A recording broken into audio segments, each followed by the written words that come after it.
are the sons and daughters of the soul. We are resilient and forever forward-thinking.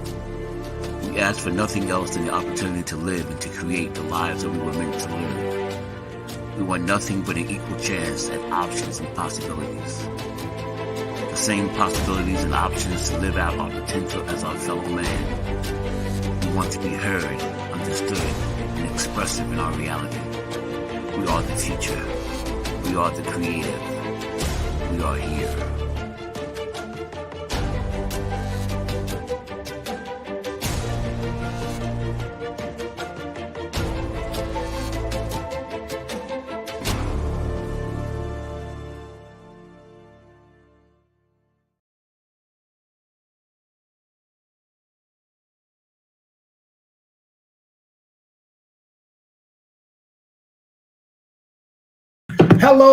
Hello, and welcome once again to another fantastic Tuesday where we get to show you exactly how we help you put it back in your pocket, how we help you keep all of those resources. Well, not all of them, but as much as we possibly can. My name is Tyrone Glover, and I am the credit recovery expert. My job is to help you get to that next level and to do it in the means in which we're going to do it by credit. We're going to help you help yourself. We're going to do as best we possibly can to make sure that you have all the knowledge, all the skills, all the information, everything that you need to be able to make 2023 a full-on recovery, because that's where we are. We're in a recovery. For those of you who had a great weekend and celebrated the Martin Luther King, this is one of our very special shows. We're going to be talking about Martin Luther King Jr.'s financial advice to America. So we really are going an extra mile because we know that he did what he needed to do prior to his early demise and passing, as sad as it has always been every single year when we find the time to celebrate. I guess you can call it celebrate. I guess you can call it recognition. I guess you can call it observance. Whatever your desirable word is, it's our time now. It's our time to take it to that next level, that next step. And I want to do that for you. I want to do that for you. I want to do that for anyone who is willing, open, and available to take on this new challenge. The challenge is for you, folks. It's for you. It's to give you the opportunity and the understanding to do what you need to do. And if you do that successfully, guess what's going to happen? You're going to have everything that you need. Full-on recovery. Full-on recovery. So let's get in front of the things that we need to get in front of. Let's pay attention to the things that we need to pay attention to. And let's make this happen this year, because it's all about you, folks. It's all about what you want. It's not about what I want. It's not about what my clients may want. It's not about what my students may want. It's about what you want. They've already told me what they want, and I'm doing everything that I possibly can to make sure that I'm meeting their expectations. So my job this year and for the foreseeable is to make sure that I'm meeting all your expectations when it comes to credit recovery. It's about making sure that we have the information, that we have all of the benefits that this country is and has provided. And for those of us who have missed out, well, we're not missing out any longer. We are not missing out any longer. For those of you who may have had some credit issues, those are to the side now. We're getting ready to take care of everything we need to take care of. We're getting ready to do exactly as we need to do. Jax, you got to get up, buddy. My apologies. I'm seeing off my nephew and my niece. Live shows always sometimes get a little bit of little distractions, but that's okay, because when they're live and you got a family that you love and you appreciate, you're going to do everything that you possibly can for them. So there'll be 1 or 2 minutes while they are seeing their way out the door. And yes, it is what it is, folks. It's a brand new year. Are you ready for it? Because I am. I am so engaged. I'm so ready. I'm doing everything that I need to do for myself. And as we move through this year, we're at the beginning of it. When are you going to jump on board? We're at the beginning of the year right now, beginning of the year, right here in front of us. So do you want to have a successful recovery? Do you want to have a successful opportunity to make it to that next level, well, here's the time frame to do it. Here's the time frame to do it.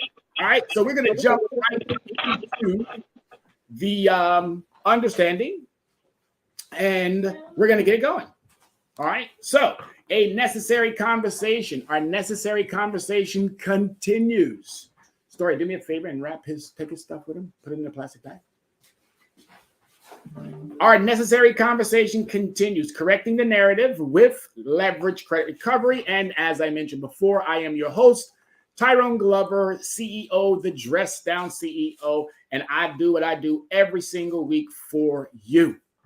This topic today that we're going to be talking about is about making sure that we address Martin Luther King Jr.'s financial advice to America. I found this, and I want to thank the individual that located this for me, and it was just a great collaboration of the two. Bye, guys. See you later. Bye. Bye, Yaki. Bye, Story. It was a great collaboration, and we worked on this, and it was just so much fun. It was just so much fun to really realize that not only did Martin Luther King have a dream for civil rights, he also had a dream related to making sure that we were financially fit, stable, and ready to do what we need to do on that front as well. So today, I'm going to be introducing you to Martin Luther King's financial advice to America. Personal finance is not the first topic which comes to mind when you ponder the legacy of Martin Luther King Jr., but the great thinker, orator, man of God, and activist had quite a lot to say about this subject and how it relates to the larger focus at work in America and global society. So it's nice to know that he cared a lot about all of us in every means and way possible.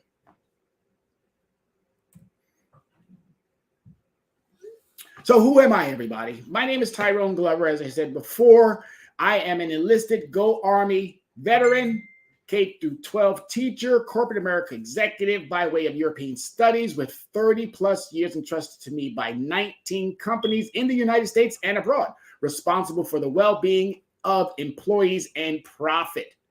My clients, friends, co-workers, students, and family remember me for my extensive knowledge of credit, for credit advocacy, credit activism, my commitment to consumer right protection, and pro se litigants' rights. From this day forward, our youth and students of all ages have a voice and a seat at the table now because of me.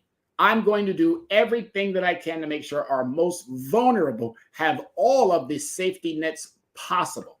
Oh, yes. Oh, yes, we got way too much going on in this country that we forget about those who could potentially be our next doctors, our next lawyers, our next judges, our next police officers, our next nurses, our next firefighters. We forget about these individuals on a regular basis, and it's getting to the point now where it's beyond any type of normal comprehension.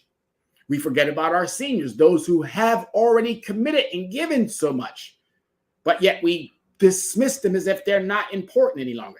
This must stop. It must cease. It must halt. And the only way for that to happen is for individuals like myself to step up and say, I'll take on this. I got no problem doing this, and I have no problem doing this. But I want to include more. Martin Luther King Jr.'s message was about inclusion. It was about bringing people closer together. So I'm going to be speaking primarily to the Black churches, all churches, but I'm primarily speaking to the Black churches. Don't let Martin Luther King's day be a one day.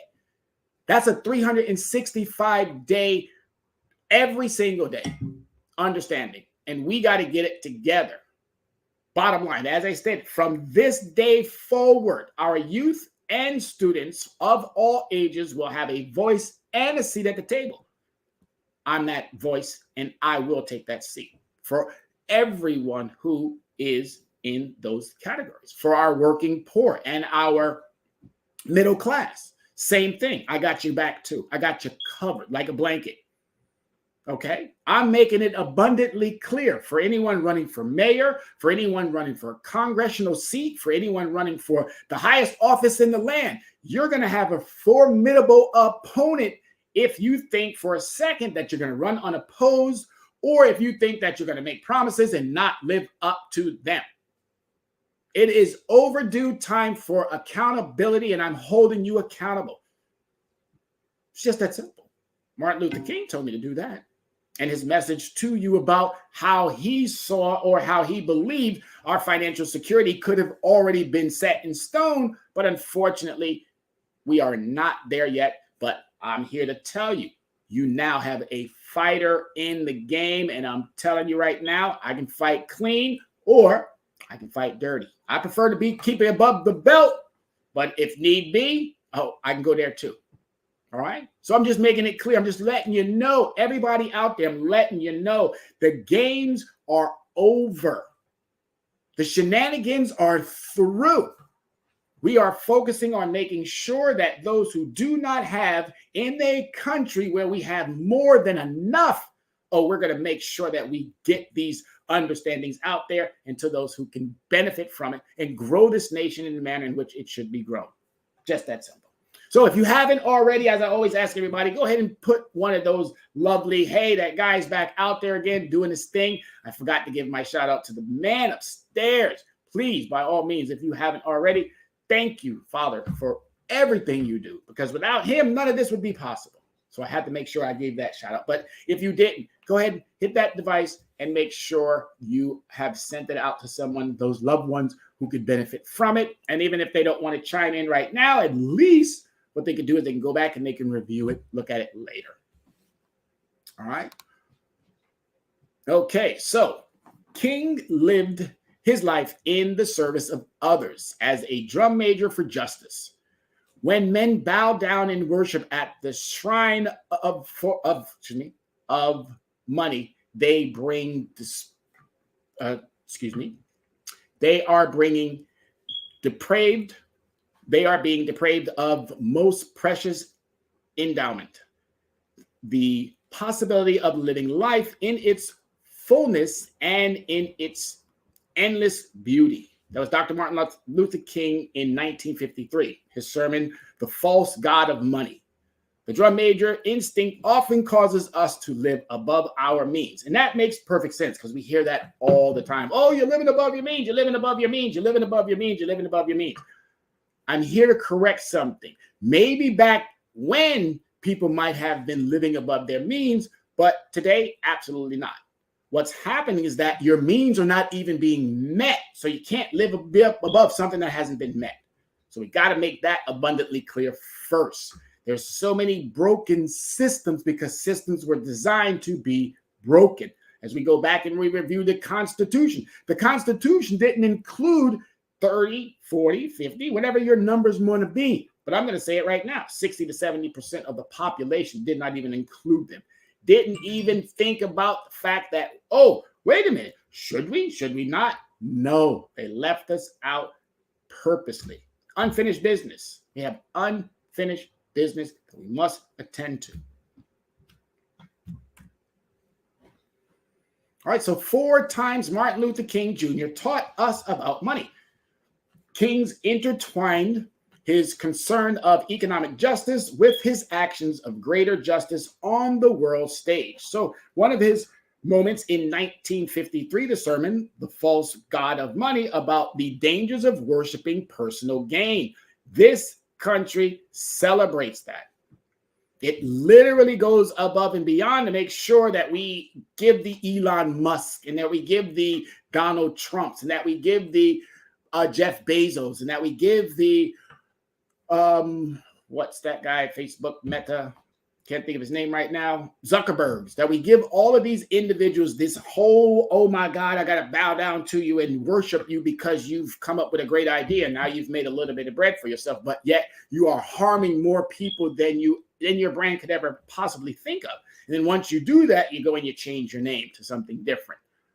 Stop worshiping personal gain. Start giving that love and that understanding to the Creator. And then I'm sure your gain will be much, much more fruitful.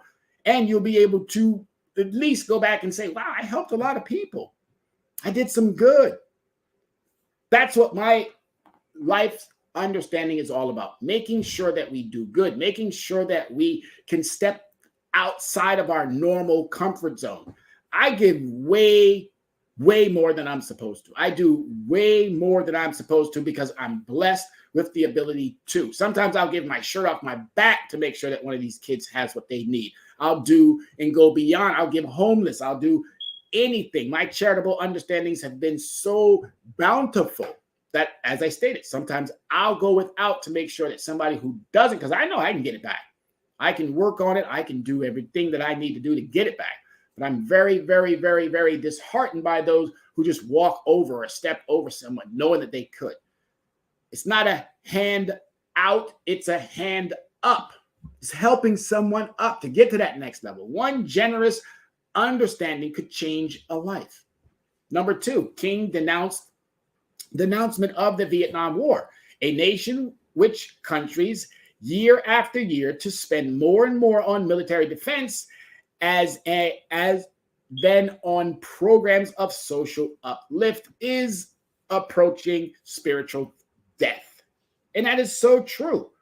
We have a military that is 8, if I'm not mistaken, 8 to 10 times larger than our nearest ally. So, of course, everybody else who's not even close to what our nearest ally has as a military strength, you know they're not going to mess with us. You don't mess with the big dog on the porch. You mess with the little ones. So it's again, we spend so much of our money and our attention into fighting wars instead of solving our own internal problems within our own country. Nothing against what we have to do for the nation. I'm going to tell you, nothing against what we have to do for the world, for the nation and for the world. We have to secure it, and I understand it. We get it. But I mean, really, do we really need to be buying jets that the military says we don't need or don't want? Do we really need to be doing, and again, you're talking to somebody who's been in that position, supply clerk for 4 years, 5 years almost. Oh, I saw the prices of things. Trust me when I tell you, they're correct. $45 for a hammer, $15, $20 for a nail. Come on, really? We're allowing individual companies and decisions to be made by individuals who are pocketing, who are making out hand over foot while we can't even provide the basics for the soldiers, making sure that they have a decent living employment. And when I say employment, I mean wage, because the military definitely serves you properly with making sure that you have housing, making sure that you have accommodations.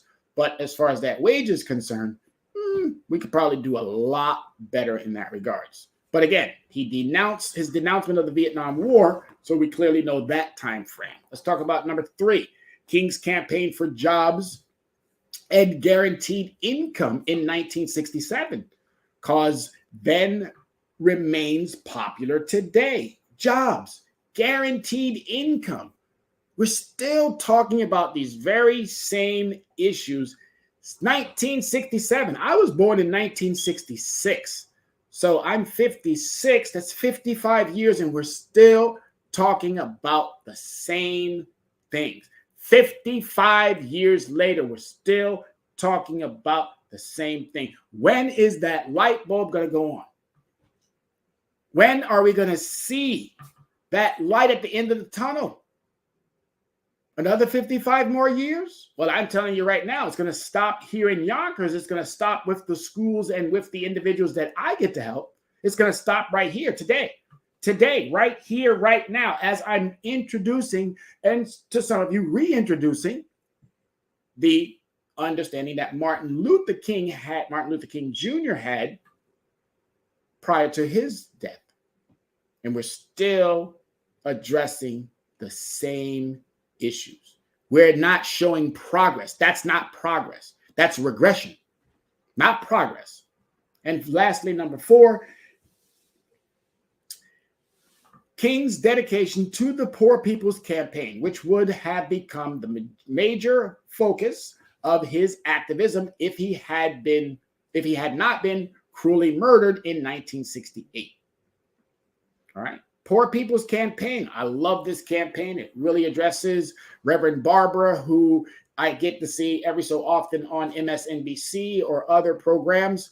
I love the fact that he is so engaged in this campaign. And now that I know that it was Martin Luther King's initial understanding of how he was going to make sure that poor people in the African American community were going to be able to have these understandings.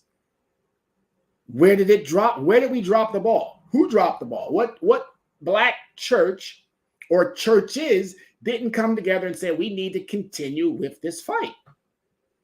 Oh, I know some of the mega churches. I don't think you quite got the message. There's a couple of them out there. Private jet guy. I can't remember his name right now, but private jet guy. You mean to tell me God told you you need a private jet? Don't think you're serving the right God. And again, the false God of money. That's who I think you're serving. So you Black churches who can't seem to get it right when it comes to the servicing of people, you got to rethink what your message is all about, because you're definitely not following the message that Martin Luther King gave you. You're definitely not doing that. So I'm talking to Black churches. I'm talking to churches in general. If your doors are not open and doing what you need to be doing, you're going to have some reconciliation to do when that time frame comes. I know where I'm going. I'm ascending. Not going to be in purgatory, not descending. I'm ascending. I'm asking that same thing to you reverends, you bishops, you preachers, and all of you out there who claim on Sunday you live in the word, but 6 days after that, it don't know what's going on. Come on now. I'm here to tell you the truth about what Martin Luther King was telling you back when I was too young to understand it. Now that I'm fully grown, I'm looking at it now like, wow, we're still talking about the same things. We're still talking about the same things 50 some odd years later. That is unacceptable. It's unacceptable, Black churches. It's unacceptable, Black and brown human beings. It's unacceptable, working poor and middle class. It's unacceptable, parents of vulnerable youth. It's unacceptable for daughters and sons of seniors. It's unacceptable, and we got to do better. The dignity of work. If a man is called to be a street sweeper, he should sweep the streets even as Michelangelo painted, or Beethoven composed music, or Shakespeare wrote poetry.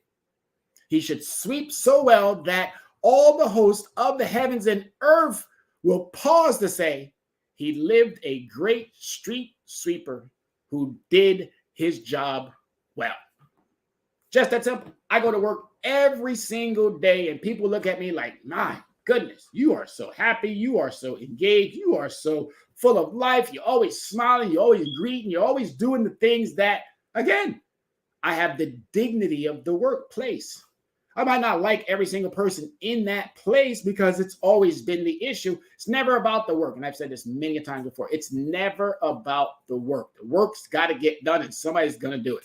It's about the interactions we have with our fellow coworkers, our fellow citizens. It's those types of interactions that either make or break the working culture. That's why we have now 50 to 70 million people saying, "Auf Wiedersehen, tschüss, hasta luego. I don't want to work for you any longer, Mr. Hostile Work Environment Culture. I don't want to do that anymore." Why? Because it's not conducive. I go home and I take all of my baggage and all of my dispositions that I've gained at work. I take them home and then I unleash all that at home. It's called displacement for those who don't know. And we should be doing a much better job at not doing that. When I leave, everything leaves. It stays where it is. When I go to work, everything at home stays where it is. I don't intertwine. I don't intermix the two. Just like we talk about when it comes to your credit, your business credit, and your personal credit. Don't mix the two together. So the same thing should apply when it comes to the dignity of your workplace. Don't mix the two together. Enjoy both separately, but do it with the greatness that you already know you're supposed to be doing every single day. And if you're not up to the task, again, tell people, hey, you know what? I'm not feeling very good today. It's not in me today. And that's perfectly fine too. It's also good to not be so upbeat all the time. I give myself one day only. And that's my down day. But that's it. I am entitled to have my one day of being down. But for the rest of that, I'm up serving, doing what I need to do. I'm up giving my best every single day to every single person who I'm entrusted to, or who has entrusted me to some of their personal information. Every single day. Here lived a great street sweeper who did his job well. Can you say the same thing about what you're doing? I hope you can. So King gave a speech in February 1968, mere months before his assassination, in which he returned to themes of finance and personal responsibility that he first raised in his 1953 speech, building on a 1952 speech for a fellow minister. King warned his listeners against the danger of waiting to come up first, the drum major instinct. He felt this desire was at the root of conspicuous consumption, susceptibly to advertising and unhealthy competition. Yeah, I challenge myself with some of these wonderful words, and it's okay. I don't mind making mistakes, because mistakes means that I'm learning. All right, so susceptibility to advertising and unhealthy competition. King gets a surprisingly specific about how much a car or house should cost a family in proportion to their earnings. And we're seeing that now. Inflation has driven the price of everything through the roof. I can barely go to the store without leaving there and thinking, oh my God, I can't believe 2 bags, 1 bag, and you're spending $80 and $90 and $100 and $200 on stuff that you were, again, there's this an inflation calculator out there, or it's a inflation understanding that tells you from year to year, decade to decade, how much things cost back in 1920 compared to today. And what I'm finding out is that it's insane. It's completely insane. I do hope that they get a control on it. But in the meantime, you need to be making sure that you're doing better for yourself. You need to be renegotiating contracts with the lenders. You need to be talking up to whomever it is that you need to be talking up to, renegotiating your financial situations. Because if you're not, it's not going to improve for you. Those who have big businesses, they're taking care of themselves. Why are they taking care of themselves? Because they go back to those books, they look at them, and they renegotiate. So I'm telling everybody today, get your negotiation hats on and start renegotiating your contractual understandings. They may say no, but the answer is always no. If you don't speak up, you don't add something to the conversation. So if you don't know how, this is the location to find out how. Let us help you. Let us get you into that understanding that, hey, you know what? I can do these things. I just need someone to maybe hold that hand, pick me up when I get the no, because trust me, you're going to get some no's. And it's okay. No doesn't necessarily mean no. It just means not yet. Willing partners. This is what you're looking for. You're looking for willing participants. Anyone who's going to tell you flat out, oh, no, I'll let it sit, or no, I don't need it. They're lying. They're not telling you the truth. They would love to have those 100% occupancy. Why do I know that? I used to work for United Airlines. Yes. I used to work for a lot of places where inventory and how we're filling things tells the true story as to whether or not you're successful or not. People who can say, well, I can leave my apartment empty for 4, 5, 6, 7 months. No, you can't. Because obviously the cost of that is coming out of now your pocket. You're not making that much money, but I'm not going to try to tell you what you're doing. You're going to do your business the way that you want to do your business. But all I got to tell you is this: contractual negotiation. One more time. Contractual negotiation. Start revisiting your old contracts. Start anew with some new ones. And anybody who's going to tell you, oh, after 2 years, 5 years, 10 years, 15, 20, oh, there's nothing we can do for you. It's time that you Auf Wiedersehen. Tschüss. At the logo. Bye-bye. It's time for you to cut ties with those companies or those individuals that constantly see you as their bread and butter, but won't do anything when it comes to the give and take. Got to be careful, folks. Got to be careful. So, financial lesson from Dr. King. Don't wait for economic change. Create it. Pandemic. We waited for it. Now we're out of it. Not out of it completely. There's still some remnants of. There's a couple of other things that are out there as well. Economic changes. There was two of them. If you lived through the Obama economic change, you lived through the Trump economic change. We're now living through the Biden economic change. Now let's create some profitabilities for us. There's more than enough out there. More than enough out there. Create the change you want. Don't wait for it to come knocking at the door because it's not going to happen. Create the change you want.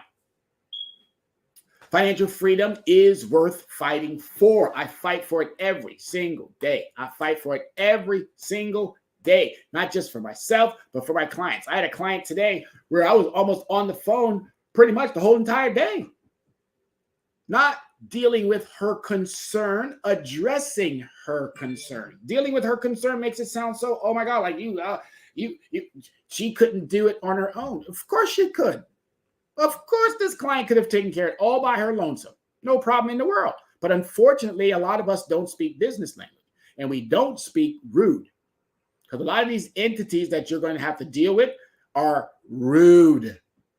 Rude, flat out rude. If you work for the state or you work for a sheriff or you work for somebody in that regards and you're nasty and rude, oh, don't be surprised if those of us give it right back to you. Oh, we're not going to belittle you. We're not going to call you all these nasty, vicious, horrible words. But also remember something too. Calls are being recorded for quality assurance and training purposes. And we can use that very same tone and tenor against you. So don't be surprised if we're sending out a little bit more emails addressing your bitterness about what you do. Don't be mad or bitter with us. You don't even know us and we don't know you either. But if we have to reach out to you to ask you a question for something, please be a bit more understanding. Not everybody's trying to get something for nothing. A lot of us just need clarity. And once we get that clarity, guess what we get? We get resolve. Because we got that clarity for that client today. And guess what that client ended up getting before the day was over? Got resolved and was able to now walk away with the full understanding that, hey, wasn't my concern anyway, but I needed to address it because it was something that was put in front of me. So financial freedom is worth fighting for. Let's fight for it, folks, because I'm here to fight with you. Sometimes you need to step out on faith and take a risk. We are so risk averse, and I do not understand. We're risk averse in certain things, but we are so risk tolerant in others. We'll walk outside in the rain. We'll walk outside with little shirt, little things, or we'll walk outside with no hat. It's cold. We'll walk outside with no shoes or socks, and it's wet. We'll do some of the most egregious things. And when it comes to our resources or finances, oh, well, we put the brakes on. We don't need to be putting the brakes on, folks. We need to be finding ways and avenues to build. I believe that Father God is going to give me one more day. So when he does give me that one more day, I go out and I build positive relationships. I build great understandings, whether it be with my students, my family, or with my clients. I would love to have a much, much stronger, better understanding with my family, but we all know how that dynamic works. Sometimes you have good ones and sometimes you have bad ones, but they're all your family. Every last one of them.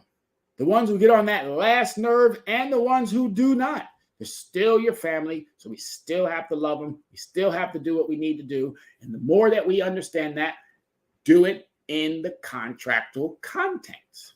You do that, I'm telling you now, you'll save yourself a lot of headache, because a lot of the times we do things and we don't do it in the manner in which it's written out in a contract. Your education, job, or career status doesn't define you. A lot of you managers and a lot of you district managers and a lot of you VPs, y'all run around here with titles and you're not doing very much. You just run around here with a title. I've never seen more titled people who don't do nothing. You go to work and you're unhappy. You go to work and you're sad. You go to work and you're miserable. So you make everybody else's life miserable and sad and unhappy. If you don't like what you do, quit.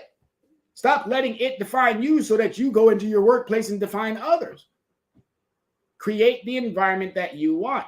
I want a peaceful environment. I want a happy environment. I want a welcoming environment. So that's why when I go to wherever it is that I go, I'm at peace. I'm open. I'm welcoming. I'm inviting. But I demand respect. And I command, in some degree as well, respect. But it's never to the point where I'm taking someone else and making them the butt or taking them and putting them in harm's way. Never. Just like I tell my students all the time. You can tell me no if I ask you to go stand on that chair and put your head out that window. If I ask you to jump on that desk, you can tell me no all day because I'm putting you in harm's way. But if I ask you to sit down and take out your book or start writing that paper or whatever it is related to you doing what you already know you have to do, I don't think there's no way where you can tell me no. So I'm defining our roles. There's a teacher and there's students. And as long as we're orchestrating those roles in accordance, we're going to have the best time ever. That's why that's why I love what I do. And lastly, take your work seriously. Take it seriously. It's your signature. The work that you do represents who you are. You do a sloppy job, guess what? You're going to get sloppy results. You're going to get managers or supervisors or anyone who comes from the higher echelon down to view, whether it be your store, your school, whatever it is. They're going to give you the appropriate understanding if they see that you don't take your situation serious. So take it serious, folks. Start today. These 5 little pieces here. Financial lessons from Dr. King. 5 little pieces. I need you to instill these into your everyday understanding. Every day. Every day. Take these, run with it. Whoever wants the copy of this slide, please do not hesitate. I'll be more than happy to send it out to you. All right? More than happy to make sure that you get this. Great lessons from Dr. King. Great lessons. Writing for the Freedom Budget. Let's take a look and see what this is all about. As I told you, I was impressed with every bit of what this brought to the table. Impressed with every bit of it. Budgets Are Sexy offers a thoughtful essay on Martin Luther King's financial legacy as a philanthropist and people's economist. King gave away most of his personal income to others. Never knew. He's kind of like myself. I got to say, I'm kind of like him. It's all I do. Seems like that every time I get something, somebody's got their hand out, and I'm just that nice of a person to say, okay, you know what? I can make it back. You're probably going to have a much harder time. So here you go. Need something to eat? I got you. Need a snack? I got you. One of my students last year came and said, looked at him, his head was down. I said, what's the matter, son? He looked at me and said, all I need is a hug. Guess what I did? Opened them wide up, say, come on in here. Every time I saw him, I gave him a hug. Same thing. The service of others. King also engaged in supporting a proposal known as the Freedom Budget, which was developed in 1966 by a Philip Rudolph Institute. It lays out 7 recommendations. So those of you who don't know, I had the 21st up here because that's actual Martin Luther King's birthday. We celebrated on the 17th. For what reason? That's something you would have to ask Congress. All right, so here's those 7 items that Martin Luther King was talking about. Writing the Freedom Budget. To provide full employment for all who are willing and able to work, including those who need education or training to make them willing and able. Willing participants. That's all you need. Train them right, treat them right, pay them right. Guess what you're going to get? You're going to get right employees.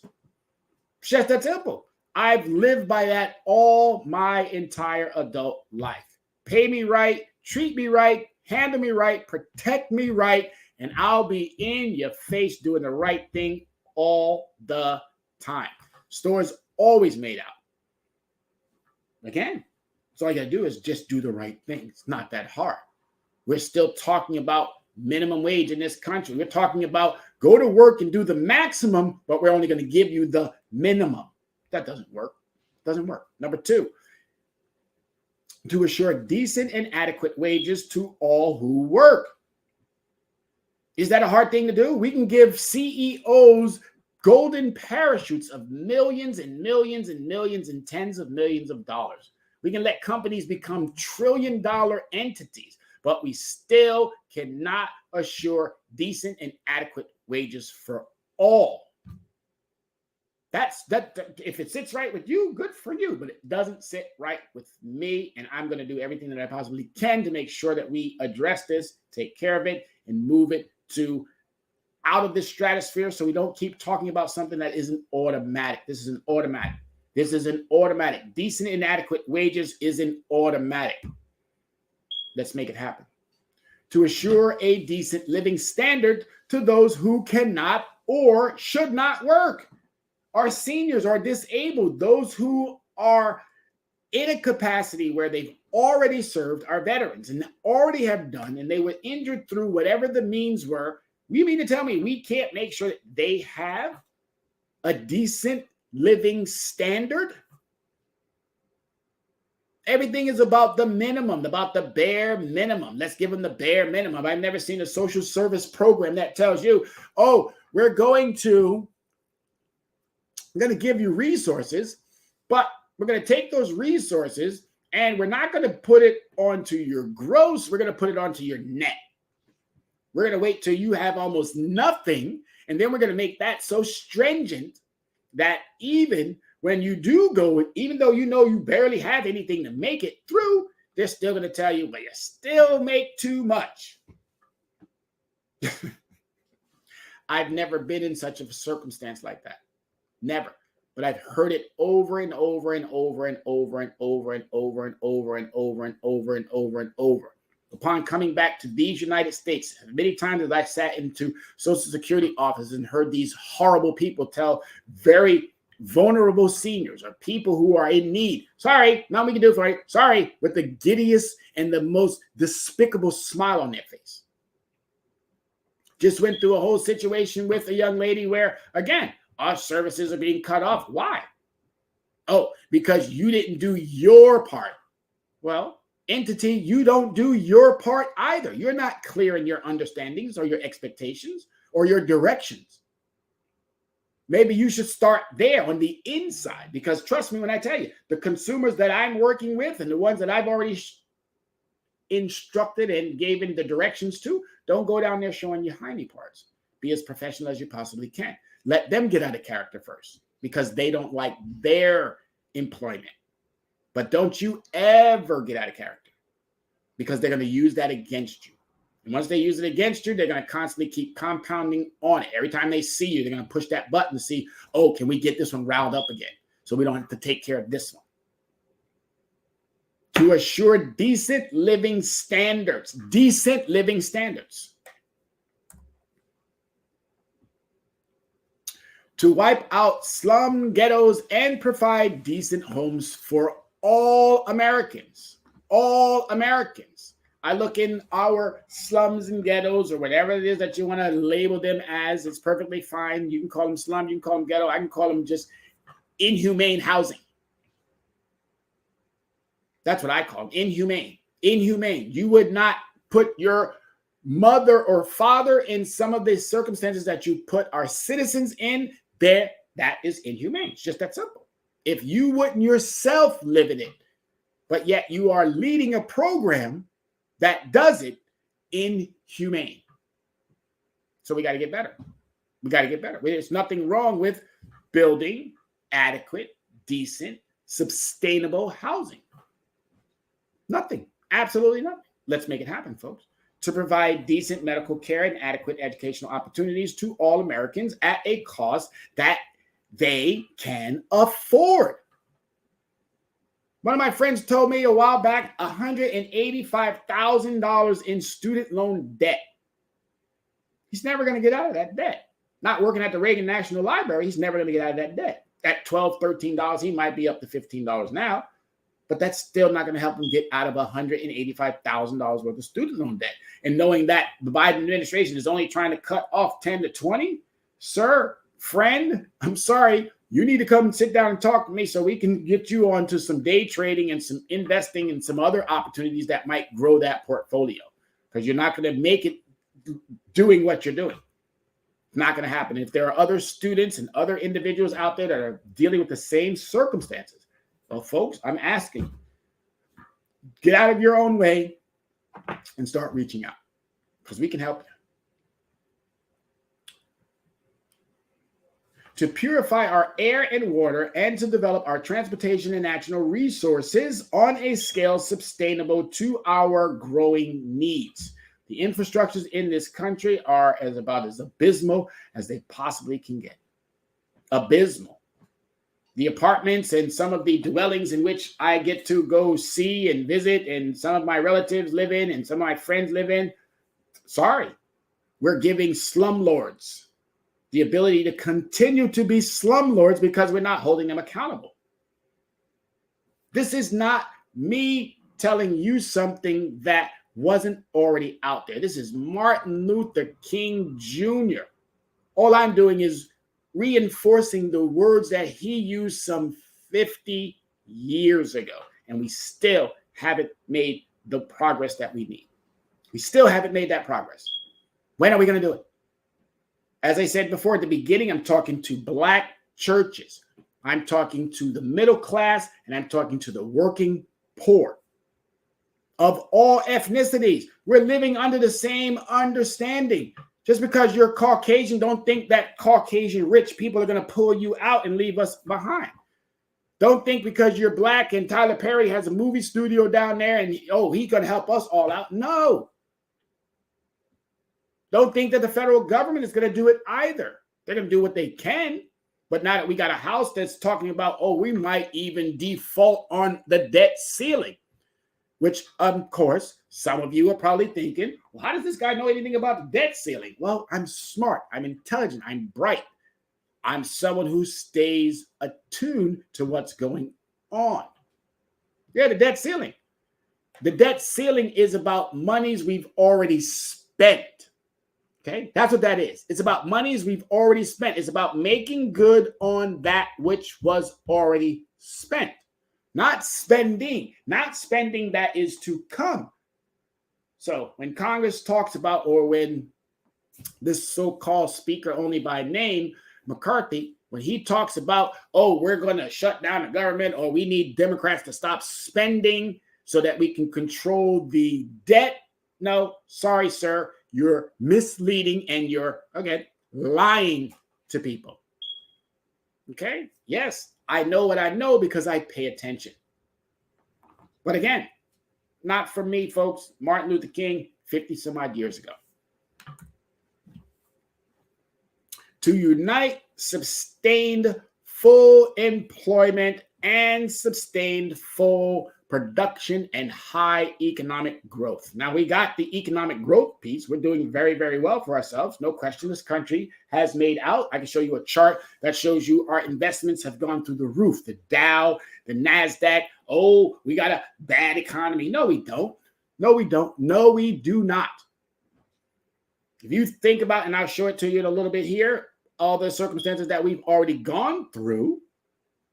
Oh, trust me when I tell you, we don't have a bad economy. We just have individuals who want to make out more than everybody else. And when you have a bad quarter or a bad year, you don't think about the 5 or the 6 or the 8 or the 10 years prior to that where you had it good and golden. What did you do with that? Come on now, people, please stop.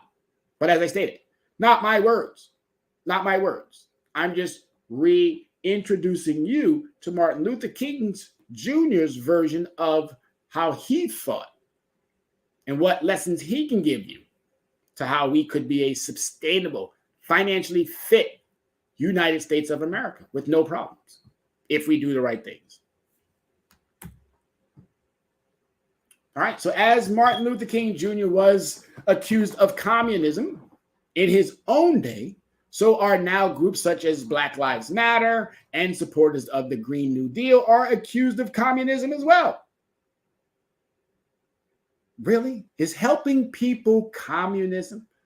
Is trying to find alternative energy sources or renewable energies, is that communism? Because I'm lost. I thought those were beneficial things. I thought that was progress. But when you get those out there who all they want to do is, again, send a mixed message to a select amount of people who all they're going to do is rah, rah, rah, shish, boom, bah about what they don't like. All because they think somebody else is trying to get what they are supposed to or think that they're entitled to. We got to do better, folks. We have to do better. We're 50 years behind the times, and we're still talking about things that we should not be talking about any longer. So this day dedicated to Dr. Martin Luther King Jr. Memory gives me the opportunity to ask myself, how will I spend my time and my money for the benefit of other people? I'm still answering that question. Actually, I've pretty much satisfied that question. I'm going to continue to keep doing for my fellow man. I'm going to continue to keep making sure that my fellow man has, even though it might put me a little bit out there for a minute or two, it's perfectly fine. I have the resources, the means, the skills, the knowledge, the understanding, the talent, the brilliance, the bright, which you all have as well. And my job is to foster that. My job is to help you realize you can do exactly as I can. We unify, we come together, we'll solve our problems. We keep making it a divide, this one against that one against this one. We're going to have these endless problems continuing. And I need you to ask yourself those very same questions. How will you make the world a more just and beautiful place? What can you do? And the question for you, how will you? So I need you, if you're taking part in this necessary conversation, I need you ask yourself those questions, and I would be kind if you would be also equally so kind to reach back out with a reply. It would be so great. Send it to me under my leverage credit recovery at gmail.com. Send it to Soul City Network. You can even send it to my friend, dear friend, Dr. Yana B. Woodhouse, who also resides in this wonderful space of educating individuals about how they're going to have to take the necessary financial steps to get out of whatever situation that they may be in. We got it going on, folks. I keep telling you, the professionals are here. We are here. We are ready. We are willing and able to do what we need to do. And now that we have revisited Martin Luther King's day, do we leave it at that day? Do we just go and have breakfast and then we just talk about it for a 24-hour period and then we forget about it? I'm saying absolutely not. We take that day and we keep building upon every single other day that is to come. We make progress in every way possible. We help our fellow brother and sister. Doesn't matter the ethnicity. We do what we can to pull our brothers and sisters out of these financial hardships. Some created on our own, but over the last two, I'm sorry to have to say, due to no fault of our own. 7 words. You didn't create the pandemic, and if you need me to go to court to express that for you, you need me to talk to one of your debt collectors or anyone who's coming after you for whatever the reason may be when it's related to your finances. Pick up the phone, call Tyrone. Erykah Badu gave us all the okay to call Tyrone. All